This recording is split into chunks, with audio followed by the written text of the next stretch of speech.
Hello again. If it is your first time here, I am Blunty, and I've been doing this YouTube thing for closing in on 2 decades, believe it or not. Yes, really. Check for yourself. And in that time, I've always advocated heavily that creators focus on audio first and then video, because while a video that looks a bit rough isn't ideal, audio that sounds like crap will absolutely drive away any audience you might gather much, much faster. It is a lot more difficult to put up with bad audio than it is bad video. And if you've come to this video and it is exactly what you've been looking and hoping for, please do me a favor and do the old thumbs in the down below thing, just for that little algorithmic engagement that we're all so desperate for as YouTubers. It helps. It really does help. Leave a comment too. What kind of audio solutions and microphones have you tried to use with VR and stuff like that in the past? And what problems have you had? And what's brought you to this video in the first place, looking for a better solution? With all of that said, the best mic for using with your Meta Quest 3 or any other VR headsets you like for that matter is the Rode Wireless Go 2. That's it. Amazon affiliate link is in the down below. That'll throw some coin my way if you appreciate the rock solid advice and want to use the link. You don't have to. Be nice though. If you want to know exactly why this is my advice and what alternative there is that I would also recommend, welcome to the rest of the video, I suppose. So, I recommend the Rode Wireless Go 2 mic because that's what I use personally and have used since they were released. And before that, I used the original model, the One.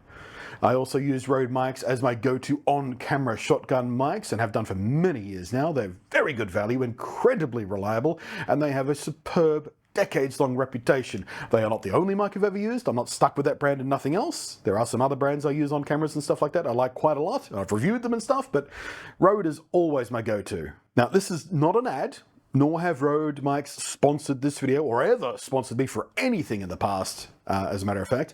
They have sent me review samples from time to time of their gear that I tested out and did independent reviews of. The Wireless Go 2s were in fact originally review samples, but I just kept using them because they were really, really good. So let's break them down.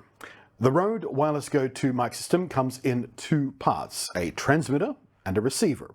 On the transmitter end, you have a very simple and easy to set up system here. You've got a power button on the bottom, a couple of lights to indicate battery and connection status, a USB-C charge port on the side there, and a built-in microphone on the top, to which you can also fit a special little wind muff, if you like, which might be useful with the Quest 3 content in particular if you're recording outside in the new MR stuff. There's also a standard 3.5mm microphone jack right on there as well, so you can use this as a transmitter for basically any other standard mic you like. I most often use it with a lapel mic, because while you can, clip this thing directly to yourself with a built-in clip on the back of it, I find using the lapel mic a bit more aesthetically subtle. So I'll snake the microphone wire inside my shirt and clip the transmitter to my pocket or belt or whatnot. Like that. I got 2 of them. The receiver is a very similar device and can actually work with 2 transmitter units simultaneously, which is why I have 2, this one and the one I'm wearing right now. And you can use 2 at once in various very useful ways, including sending each mic to a separate audio channel so you can adjust the levels and mix them independently in editing later. Beautifully handy. There's also a small display to make monitoring and setup very easy. You can even remotely monitor the battery level of the transmitters from there in a very granular way. The signal is a 2.4 GHz digital transmission. It uses 128-bit encryption and promises crystal clear audio at up to 200 meters in ideal conditions. I've never even come close to testing that limit, but I can say that it has never ever dropped out on me in any condition I've ever used them in, or suffered any kind of interference or other tech issues, even on sort of busy show floors drenched in Wi-Fi, signals and whatnot at places like PAX. They are very stable and very reliable. And you can use the output from the receiver of the Wireless Go 2 in 2 ways. It has a regular 3.5 mic output, much like the transmitter has an input, but you can also connect it to your computer directly over USB-C, which is how I use it on my PC, because this simultaneously keeps the receiver unit charged and gives me a pure digital signal output right into the computer, rather than feeding the analog output into an analog input on the motherboard's analog jacks and whatnot. Just pure digital, straight from the transmitter into the USB, clean. The wireless mic itself will run for about 7 hours between charges, more than long enough for this kind of use. And even if I needed more, I own the twin kit. So I've got 2 transmitters. So if one does go flat, if I'm streaming for an extraordinarily long time, or I forget to charge it or something, I just swap them out. And of course, as you may have assumed already, because when I showed you, I'm wearing it right now, you have been listening to the microphone the entire video long through the lapel mic right here. I've used the Go 2 for VR video most recently when I tested a software full body tracking solution. It was just a quick and dirty video. I didn't fuss with the edit or anything like that, so it's sort of pretty raw audio on that one. Much more natural sort of pose. It's not, again, perfectly reflecting my actual body, but it's a lot more convincing than the built-in stuff. Oh God, my back. Last weekend, I also used the Go 2 extensively on a very noisy show floor at the PAX Expo, including using 2 of them at the same time to interview a pair of VR developers, just so we're still very much on topic here of VR stuff. And in this clip, I did do some fiddling on the edit, specifically a little background noise reduction because it was on a show floor and the background is very, very noisy. So have a listen.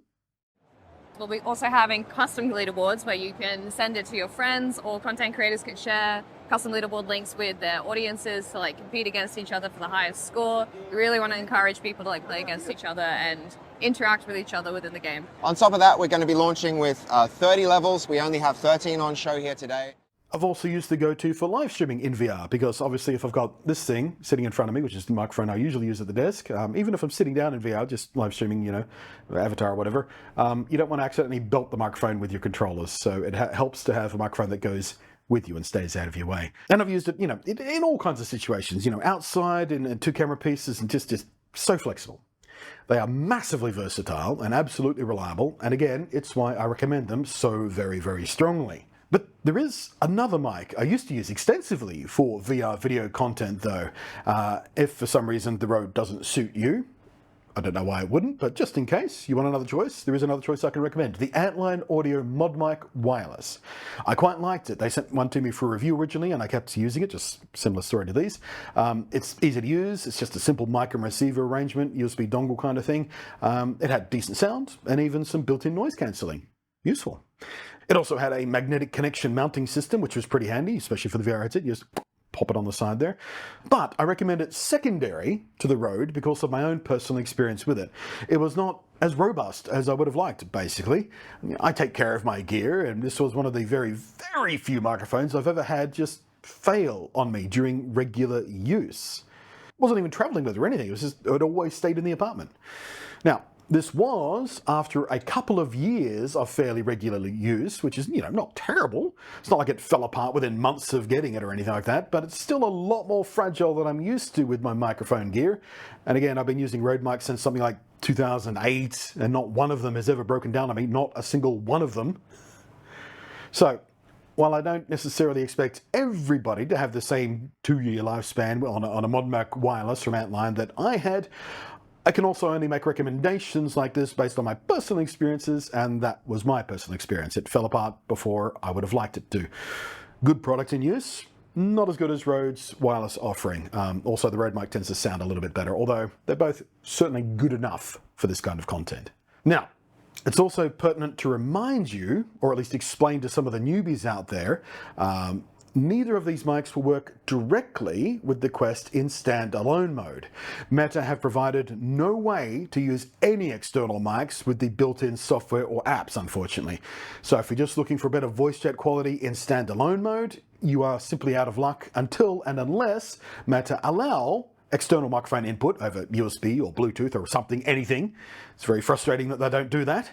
But what these solutions are good for is if you're recording or streaming native standalone Meta apps and games, you can use these mics for your audio for that, either by recording it on your PC and then syncing that audio up with the internally made recordings. The headset can do sort of natively on its own. It can record your gameplay footage, on itself. You can then pull that footage out and sync it up with the audio from these you've recorded on your PC. Or of course, if you're streaming the feed from the Quest headset across a cable or wirelessly or whatever, to streaming apps like OBS or whatever, you can just use the mic as a native audio source and mute the Quest's own mic, just like you would anything else.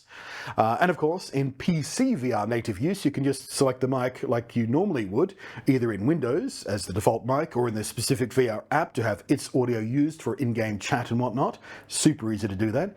And of course, in whatever recording or streaming program you're using for commentary and stream chat, works like any other mic would and any other content would. Just OBS doesn't care. So yeah, the only real caveat to any of this is in standalone apps on the MetaQuest, you can't use this microphone input to like transmit your voice to other players. You can't use this for voice chat and stuff like that. It's not a failure of the microphones, it's a failure of Meta, and there are restrictions. They're pointless restrictions. There's no reason why they can't use that USB input on the side. That's a full data thing. You could plug in a mic. I mean, it works with earphones.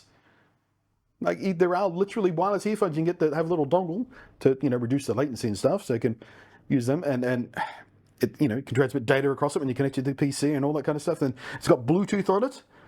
In theory, there is no reason why they shouldn't allow external microphones to work with their. They just don't. So it's very frustrating. Maybe it'll come with a software update if we're really, really pestering them about it. I don't know. Worth a shot. Anyway, thank you very much for watching. Hopefully this has been useful and or informative. Thank you as always to the patrons scrolling above there who's above and beyond support. I appreciate very much. And thank you to anyone who uses the affiliate links in the down below as well, because that's a different kind of support. Or, just also make sure you've thumbed and subbed and belled and commented and all that kind of stuff. And life of a YouTuber. Catch you next time.